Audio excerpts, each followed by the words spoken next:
कि सोनार के 100 चोट लेकिन लोहार का 1 चोट बहुत महंगा पड़ता है। यहाँ सेमिनारों के नाम पे खानापूर्ति की जाती है। कई सारे सेमिनार हैं, अधिकांश सेमिनार यहाँ फर्जी हैं। सरकार का आदेश है कि SC, ST और छात्राओं को निःशुल्क शिक्षा मिलना चाहिए। बीएड मंडल में आज तक उसको लागू नहीं किया गया। अगर विश्वविद्यालय अब भी नहीं चेता तो आप यकीन मानिए आने वाले समय में कहीं ऐसा न हो कि कुलपति को कोर्ट के कटघरे में खड़ा होना पड़े। आलम यह है कि मात्र 3 सत्र में विश्वविद्यालय ने तकरीबन 4 करोड़ से ज्यादा पैसा छात्रों से लिया। SC, ST के लड़कों को फॉर्म भरने में भी पैसा नहीं लगना चाहिए। मैं रिपीट कर रहा हूँ कि सिर्फ SC, ST के लड़कों को एडमिशन में ही पैसा नहीं लगता है, बल्कि फॉर्म भरने में भी पैसा नहीं लगना चाहिए। लेकिन विश्वविद्यालय ने कभी भी इसकी जानकारी छात्रों को नहीं दी और न ही उसके लिए पहल किया, जिससे छात्रों का शोषण होता है। नमस्कार, मनदीप नाम है मेरा और आप देख रहे हैं मधेपुरा संचार.com। इस वक्त बीएन मंडल विश्वविद्यालय परिसर में हैं और इस विश्वविद्यालय में आपको कई ऐसे अजूबे चीज़ देखने को मिलेंगे जिससे आप भी चौंक जाएंगे। इस विश्वविद्यालय पे लगातार जो है छात्र संगठन सवाल खड़ा करते हुए नजर आते हैं कि इस विश्वविद्यालय में अभी बहुत सारी सुविधाएं जो है सुचारू रूप से वो चालू नहीं हुआ है। आज के ही दिन पिछले वर्ष जो है AISF और AIYF के द्वारा इस विश्वविद्यालय में बीएड हो या फिर गर्ल्स छात्रावास हो, अन्य कई मुद्दों को लेकर आज के ही दिन उनका जो है नखवाल किया था और आज इनके द्वारा ही आज इसी परिसर में गांधी स्मारक के ठीक सामने यहाँ पर जो है AISF के द्वारा जो है आज बरसी किया जा रहा है। देख रहे होंगे कि तस्वीर के माध्यम से किस तरह से अभी जो छात्र नेता है वो अपना जो है बाल कटवा रहे हैं और विरोध प्रदर्शन कर रहे हैं। लगातार जो है इन लोगों का संघर्ष चल रहा है। कई बार इन लोगों के द्वारा जो है आवाज़ें उठाई गई है। इनसे बातचीत करते हैं कि पिछले वर्ष ठीक इसी दिन आप लोगों के द्वारा जो है नखवाल किया गया था, आज बरसी किया जा रहा है, क्या मामला है? बरसी करने के पीछे का मामला ये है कि विश्वविद्यालय की व्यवस्था मृतप्राय हो चुकी है। जैसे देखिए, यहाँ कहा जाता है कि गुरु का स्थान देवताओं से ऊपर है, लेकिन यहाँ गुरु ही छात्रों के शोषणकर्ता बने हैं। बगल में जो इसी कैंपस में बीएड एमएड विभाग है, वहाँ पे लंबे समय तक शिक्षक की घोर कमी रही। उसके बाद कर्मचारी स्थापना काल से आज भी नहीं है, फिर भी बच्चों से पूरा फीस लिया जा रहा है। आलम यह है कि मात्र 3 सत्र में विश्वविद्यालय ने तकरीबन 4 करोड़ से ज्यादा पैसा छात्रों से लिया। हम लोग मांग कर रहे हैं कि उसको वापस कीजिए। राजभवन और शिक्षा मंत्रालय का आदेश है, सरकार का आदेश है कि SC, ST और छात्राओं को निःशुल्क शिक्षा मिलना चाहिए। बीएड मंडल में आज तक उसको लागू नहीं किया गया और शिक्षा विभाग का आदेश है कि आप समान समान शुल्क लागू कीजिए पूरे विभाग में। विश्वविद्यालय ने उसके लिए पहल शुरू नहीं की। दूसरा ये है कि यहाँ पर अभी तक जो है कोई हॉस्टल शुरू नहीं हुआ, गर्ल्स हॉस्टल बॉयज हॉस्टल नहीं है। और उसके साथ साथ जो सबसे गंभीर बात है, SC, ST के लड़कों को फॉर्म भरने में भी पैसा नहीं लगना चाहिए। मैं रिपीट कर रहा हूँ कि सिर्फ SC, ST के लड़कों को एडमिशन में ही पैसा नहीं लगता है, बल्कि फॉर्म भरने में भी पैसा नहीं लगना चाहिए। लेकिन विश्वविद्यालय ने कभी भी इसकी जानकारी छात्रों को नहीं दी और न ही उसके लिए पहल किया, जिससे छात्रों का शोषण होता है। तीसरा कि 30 साल के विश्वविद्यालय में एक भी जर्नल प्रकाशित नहीं होता। आप अंदाजा लगा सकते हैं कि PhD के छात्र 4000, 5000, 10,000 देकर बाहर से आर्टिकल छपवाते हैं। और उसके बाद यहाँ सेमिनारों के नाम पे खानापूर्ति की जाती है। कई सारे सेमिनार हैं, अधिकांश सेमिनार यहाँ फर्जी हैं। तो इन सारे मुद्दों को लेकर हम लोग आंदोलन कर रहे हैं।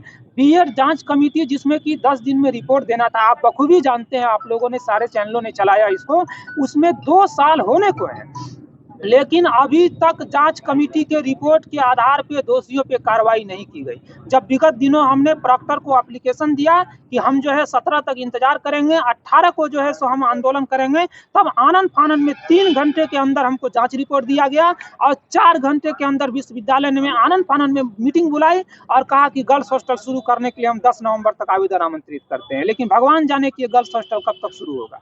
आप जानते हैं कि ये 30 साल के विश्वविद्यालय में एक भी गर्ल्स और बॉयज हॉस्टल नहीं है। तब भी अगर यहाँ के पदाधिकारी नैक से मान्यता की बात करते हैं तो इससे बड़ा मजाक नहीं हो सकता। हमारा ये पहल, हमारा ये बरसी कार्यक्रम गांधी के 150वीं जयंती को समर्पित है और हम लोकतांत्रिक तरीके से विश्वविद्यालय को जगाने का प्रयास कर रहे हैं। जब तक नहीं जगेगा ये आंदोलन चलेगा। जरूरत पड़ी तो धरना और अनशन की तरफ भी हम लोग आप लोग जो है कई वर्षों से आंदोलन कर रहे हैं। गर्ल्स छात्रावास की बात करें तो हर वर्ष जो है कुलपति महोदय के भाषण में एक पंक्तियां होती है कि 1 सप्ताह या 1 सप्ताह 2 सप्ताह के भीतर ही गर्ल्स छात्रावास शुरू हो जाता है, लेकिन उनके ये भाषण में रहता है। लेकिन क्या लग रहा है कि वो शुरू हो पाएगा कि नहीं? देखिए, ये भाषणों का आभूषण जरूर रहा है, लोगों को अब तो विश्वास उठने लगा। इसका आलम है आप जो बात कर रहे हैं कि अब लोग यहाँ के वरीय पदाधिकारियों के वादों पे विश्वास नहीं करते हैं, लोग हँस के टाल देते हैं कि जब पूरा होगा तभी देखा जाएगा। अधिकांश वादे ऐसे हैं। मैं आपको कुछ वानगी बता देता हूँ।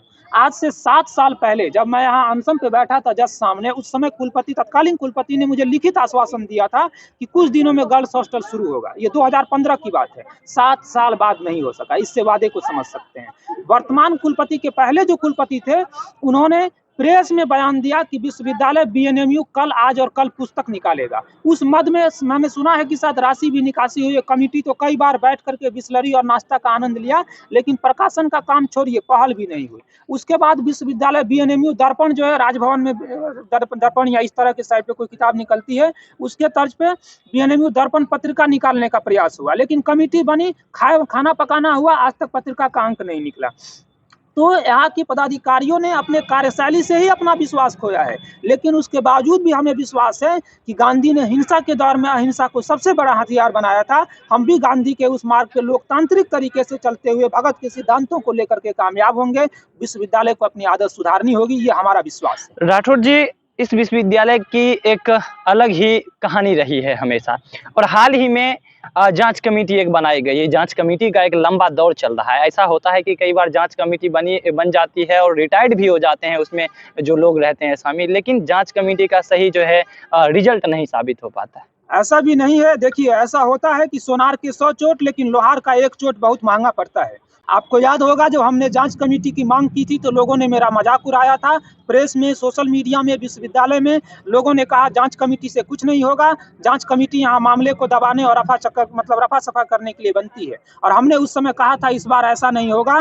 आपके सामने रिजल्ट है। 10 दिन के जगह विश्वविद्यालय ने 2 साल समय भले लिया, लेकिन हमने अपने आंदोलन के बल पे विश्वविद्यालय को विवश किया कि विश्वविद्यालय रिपोर्ट दे। जांच रिपोर्ट भी आ गई है और आप यकीन रखिए कि हम उस जांच रिपोर्ट के आधार पे कार्रवाई करेंगे। और आप ये भी रखिए कि अगर विश्वविद्यालय ने हमारे मांग पर अगर पहल किया होता तो आज कोर्ट में रजिस्ट्रार को खड़ा नहीं होना पड़ता, रजिस्ट्रार को फजीहत नहीं झेलनी पड़ती। अगर विश्वविद्यालय अब भी नहीं चेता तो आप यकीन मानिए आने वाले समय में कहीं ऐसा न हो कि कुलपति को कोर्ट के कटघरे में खड़ा होना पड़े। छात्र हित में अगर लोग काम नहीं करेंगे तो नपेंगे, ये तय है। मैं फिर दोहरा रहा हूँ कि हमारा आंदोलन लंबा समय ले रहा है, लेकिन हमें अपने लोकतांत्रिक आंदोलन पर विश्वास है। और मुझे यह विश्वास है, मैं कह रहा हूँ कि विश्वविद्यालय में कहा जाता है यहाँ बहुत सारी जांच कमेटी, डीएसडब्ल्यू साहब के फाइल में देखिए, जांच कमेटी 5 साल 6 साल पहले बनी है। अभी तक उस फाइल को पलटा नहीं गया, लेकिन हमने 2 साल में सिर्फ फाइलें नहीं पलटवाई, बल्कि हमने जांच रिपोर्ट पूरी करवाई। रिपोर्ट आई, सिंडिकेट में रिपोर्ट जमा हुआ। अब मात्र एक कदम, एक चोट मुझे करना है, और वो चोट ये है कि उस दोषियों पे कार्रवाई हो। और आप यकीन मानिए कि हम लोकतांत्रिक तरीके से इसमें भी कामयाब होंगे। पीड़ितों के साथ न्याय होगा और दोषियों को सजा हर हाल में मिलेगी। हर्षवर्धन सिंह राठौर थे, और इनके द्वारा जो है लगातार जो है विभिन्न मुद्दों को लेकर, विश्वविद्यालय के विभिन्न मुद्दों को लेकर जो है, जो छात्र हित में नहीं होती है उनके खिलाफ में ये लोग जो है प्रदर्शन करते हुए नजर आते हैं। हाल के दिनों में ही एक और जांच कमेटी इस विश्वविद्यालय में बना दी गई है सीनेट सदस्य को लेकर। इस विश्वविद्यालय की अगर जांच कमेटी की बात करें तो आपको बहुत सारे जांच कमेटी मिल जाएंगे। इसमें संबंधित जो विभागीय उस लोग होते हैं जांच कमेटी में, वो रिटायर्ड भी हो जाते हैं। वो कई बार छात्र नेताओं ने तो कहा कि आप मेरे पक्ष में और हम आपके पक्ष में, इस तरह की बातें जो है छात्र नेता कहते हुए नजर आते हैं। लेकिन देखना काफी दिलचस्प होगा कि AISF जो है लगातार जो है प्रदर्शन कर रही है, और आज 1 वर्ष पूरा हो गया है इनके प्रदर्शन को विभिन्न मुद्दों को लेकर, चाहे वो बीएड हो या फिर गर्ल्स छात्रावास। और एक चीज जरूर है कि कुलपति महोदय के भाषण की एक पंक्ति में जरूर होता है कि गर्ल्स छात्रावास 1 सप्ताह के भीतर शुरू हो जाएगा। हालांकि इस बार जो है वो 15 अगस्त यानी स्वतंत्रता दिवस में ये पंक्ति उसके लाइन में नहीं थी। देखना काफी दिलचस्प होगा कि कब इन सभी मुद्दों को लेकर कुलपति महोदय जो है इस चीज को पूरा क्लियर कर पाते हैं। तब तक देखते रहिए मधेपुरा संचार।